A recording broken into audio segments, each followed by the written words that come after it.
Be ready for dictation. 5 seconds. Start. Mr. Vice Chairman, sir, at the very outset, I cannot help pointing out that wheat procurement and distribution policy of the Government of India has been marked by a stop-go attitude, both in respect of governmental as well as private trade effort. Stop. Almost overnight, a decision was taken at the AICC session held in Bombay in December 1969 that government should take over the procurement and distribution of wheat through state agencies. Stop. I am aware that even earlier the ruling party was wedded to this ideology. Stop. My point is that the decision was arrived at without adequate homework. Stop. It is one thing to formulate resolutions and another to implement them. Stop. A political party can more easily indulge in the pastime of drawing up resolutions than for any government to translate the resolutions into effective action. Stop. Our Prime Minister took a hard decision to modify this policy so that the objectives of procuring enough wheat for public distribution system and take care of the vulnerable sections of the people are served fully through procurement efforts on the part both of state agencies and private trade. Stop. However, anyone who was following the development readily recognized that quite a few state governments either did not understand the intent behind the new policy or were unwilling to make it a success for reason of their own. Stop.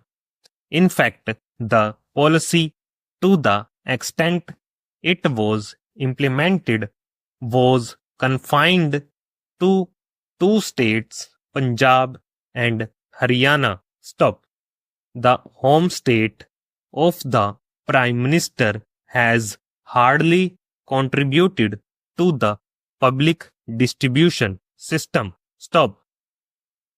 While saying this, I should like to add that the trade organizations overpitched the claim to procure wheat. Stop.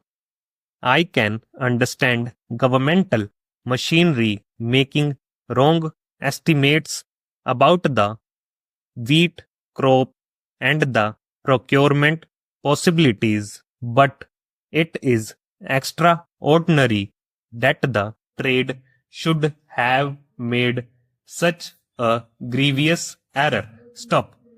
Possibly the trader thought it politics to exaggerate its capabilities so that it might be acceptable to the authorities on the one hand and also persuade the farmers to part with their stocks on the other.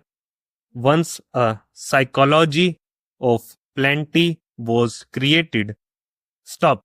The farmer in India is no less a businessman than a trader. Stop. He was quick enough to assess the situation and sit on the stocks for larger gains. Stop. According to one estimate, even today, 30 to 40% of marketable surplus is yet to come into the market. Stop. This is one side of the picture. Stop. There is another point to be kept in mind. Stop. It is that the production of coarse grain this year has been fairly satisfactory. Stop. With the removal of interstate restrictions in the movement of these grains, their prices is deficit areas have been kept at reasonable levels. Stop. It is not merely the question of price level but also of availability. Stop. The consumers therefore retreated back to their staple diet, namely coarse grains. Stop. This has eased the pressure on the public distribution system so far as supply of wheat is concerned. Stop. Be ready for dictation. 5 seconds. Start. Mr. Vice Chairman, sir, at the very outset, I cannot help pointing out that wheat procurement and distribution policy of the Government of India has been marked by a stop-go attitude both in respect of governmental as well as private trade effort. Stop. Almost overnight, a decision was taken at the AICC session held in Bombay in December 1969 that government should take over the procurement and distribution of wheat through state agencies. Stop. I am aware that even earlier the ruling party was wedded to this ideology. Stop. My point is that the decision was arrived at without adequate homework. Stop. It is one thing to formulate resolutions and another to implement them. Stop. A political party can more easily indulge in the pastime of drawing up resolutions than for any government to translate the resolutions into effective action. Stop.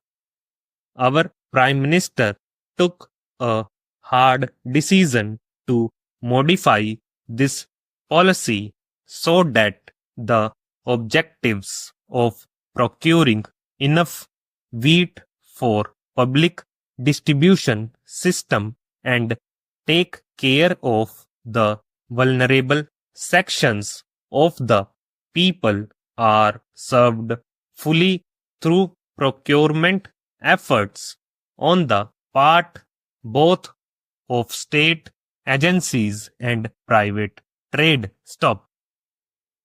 However, anyone who was following the development readily recognized that quite a few state governments either did not understand the intent behind the new policy or were unwilling to make it a success for reason of their own. Stop.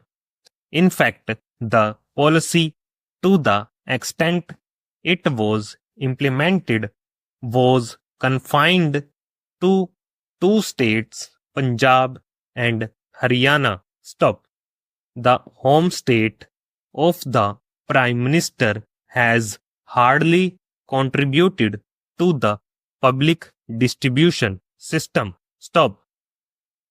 While saying this, I should like to add that the trade organizations overpitched the claim to procure wheat. Stop.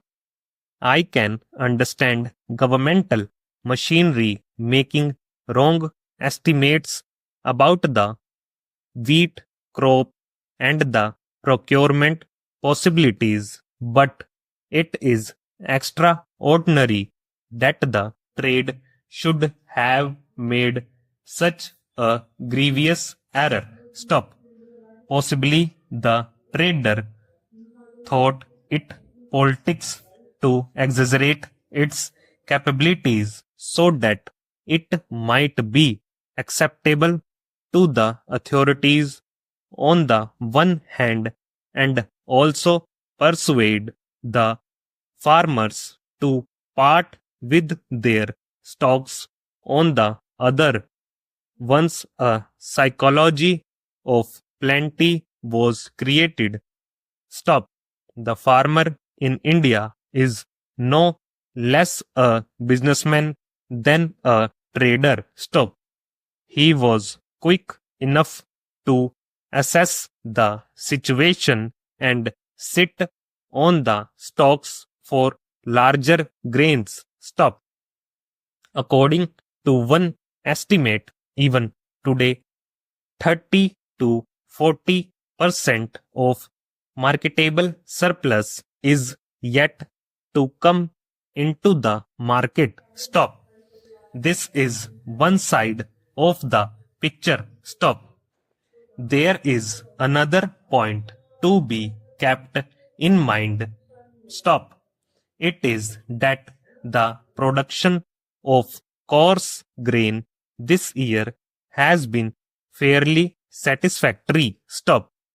With the removal of interstate restrictions in the movement of these grains, their prices is deficit areas have been kept at reasonable levels. Stop. It is not merely the question of price level but also of availability. Stop. The consumers therefore retreated back to their staple diet, namely coarse grains. Stop. This has eased the pressure on the public distribution system so far as supply of wheat is concerned. Stop.